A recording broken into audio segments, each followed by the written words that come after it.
Today, we are talking about Rethink integration. So all thing integrations, APIs, what does it mean? What does it even, why does it matter? In all honesty, if I'm transparent, questions I asked even as a CINC team member. So there's no dumb questions. We are learning and we are growing together through this conversation. And who better to have this conversation with than Pete Nicolay, our senior product manager, who handles all things API and integrations for us on our product team, along with many other hats. But he can speak to this the best. He's taught me a lot about APIs and integrations, so very grateful to have him here. Welcome, Pete. Welcome to Rethink Integrations. Thank you. Glad to be here. Awesome. Well, let's get started. So, Pete, kick us off, giving us the basics. Questions I asked you. What is an API? Yeah. Well, so API, it's a technical term. And it stands for Application Programming Interface, which really isn't super helpful in understanding what it does for you. So I think an example is kind of the best way to understand it. So, if I were to tell you, Jessica, hey, why don't you pull up your bank statement for your checking account for last month? You could probably go ahead and do that, go into your bank app right now and probably pull that up. But if I said, hey, I want you to pull your bank statement for your savings and checking account for the last 12 months. And I want you to tell me to compare those statements to the personal budget that you put together at the beginning of the year. That gets a little bit more complicated, and that's not something that you could necessarily do in your banking app. And that's where APIs come into play. So, there's an app out there that does that for you. It's called Mint. And so Mint has your personal budget data in it.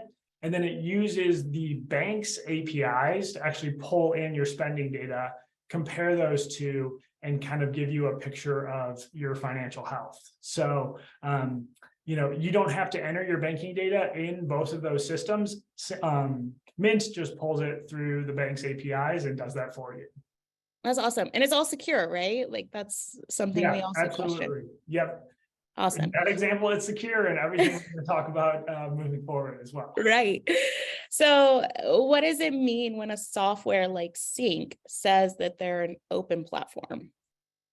Yeah, so what that means is we offer management companies and third parties access to our data in a secure way. So CINC's not trying to hold your data hostage from any other application that wants to use it. Yeah, and that you want it to use, right? Like that's a big thing. So that kind of gets us into this next segment of why does this matter to an association management company? Yeah, I think it's great news to an association management company because you don't have to worry about keeping data updated across multiple systems.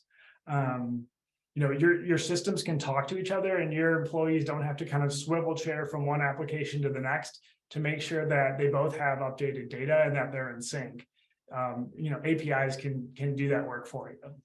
Which is awesome, especially going back to your initial example of Mint and, budget tools like it. And especially with us in tax season, right? Nobody likes to swivel chair for their own personal finances, but I can't imagine swivel chairing and having to log in nonstop in different platforms when dealing with multiple financial statements and multiple associations and all of those different components. So yeah, I guess this really does matter to association management. Can you give us examples? Like what are some ways our customers are using APIs in today's world? Yeah, I can. So there's two primary users of the APIs. There's the management companies themselves, and then there's authorized third parties. So for an example of a management company themselves, we have a management company that uses our CINC accounting software, but they built their own homeowner portal. And so rather than trying to keep updated homeowner information in each system, their homegrown homeowner portal just pulls the updated homeowner information out of their CINC accounting software and uses it for its own purposes. So that's a way a management company uses APIs. But from an authorized third party perspective, there's a couple of different uses. So I've got a list here. We have contact center solutions, vendor compliance management solutions, legal document services, collections, and credit reporting. Wow. All have kind of authorized secure access to use the data in CINC for their purposes. Okay, so dive in a little bit further on the third parties for me. Like, who uses APIs? What does that look like when you say third parties, and how is this working? Yeah, so like I said, two primary users, management companies and authorized third parties. So with kind of always with the consent of the management company, CINC will credential third parties to use the data for their purposes. And then at that point, developers will tap into CINC's APIs and use the data in CINC for their application to get the job done. So our association management customers have to give that consent. Like, they have to Absolutely, request. yeah. It's almost like they raise their hand. Yeah, CINC's actually never going to share your data with anybody. We'll only let you kind of make that call. Awesome. And that way we make sure that it's safe and secure. Awesome.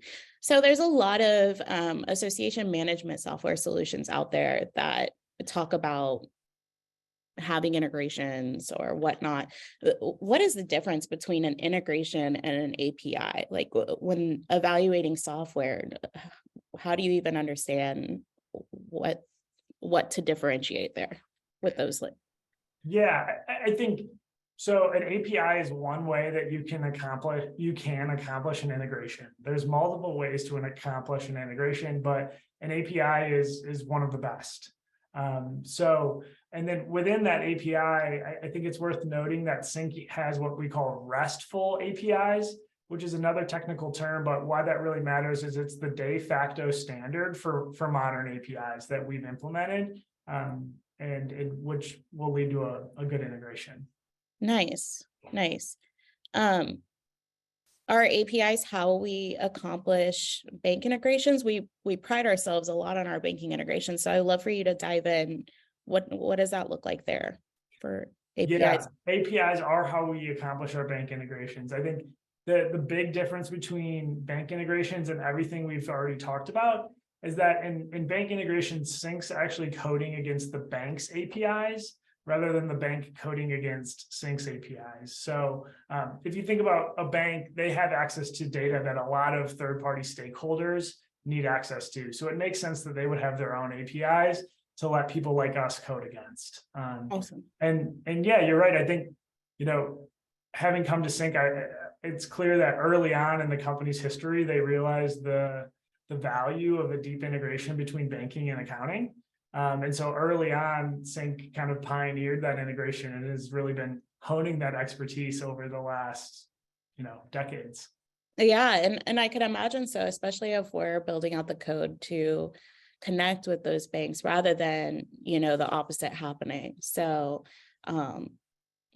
that's really cool to learn and hear, and I continue to learn. I'm learning in this moment, actually.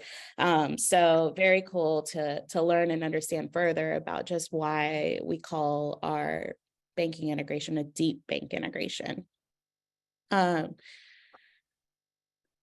What advice do you have for management companies who want to explore ways to leverage technology for their business? And this is our leading question that we tend to ask our panelists at the end of our webinars, just to gain further insight, especially with all you do with product day to day.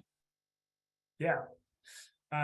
Okay. I think we will want to stick on the theme of APIs and weave that into the answer, right? So, there's definitely an advantage to working with systems that are an open platform like CINC, because you get to streamline operations across your different applications, and then remove that swivel chairing and that double entry across systems to try to manually keep data updated across systems. With CINC's open platform, you can do that more automatically. And there's confusion when you don't have data that's synced across applications, right? So using an open platform eliminates that confusion. And then if you're also a management company that likes to build your own applications, like we've seen, then it gives you an opportunity to do that and build your own integrations and then integrate them into CINC using APIs. That's awesome. And Pete kind of teased up something we're going to host here in the future, another webinar about those types of integrations.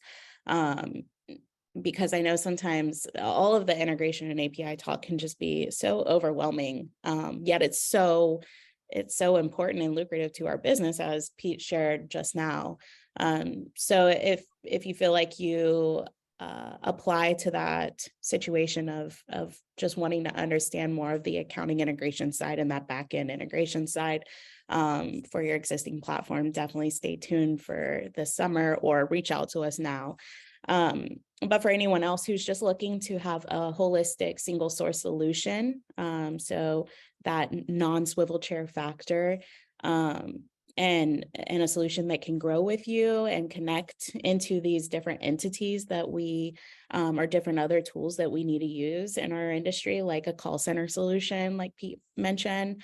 We're here to help, and our system, our tools solve for that. So kind of exciting. Pete, you knocked this conversation out so quickly, considering it's such a hefty one. But any last thoughts before we end our call today? No, thanks. I mean, I think when you're talking about APIs and efficiency, it doesn't hurt to be efficient and economic in the words you use as well. So thanks for having me, and hopefully you can bring me back on for a future discussion. Yeah, definitely. Well, thank you for your time today. But most importantly, thank you to everyone who joined us for their time today.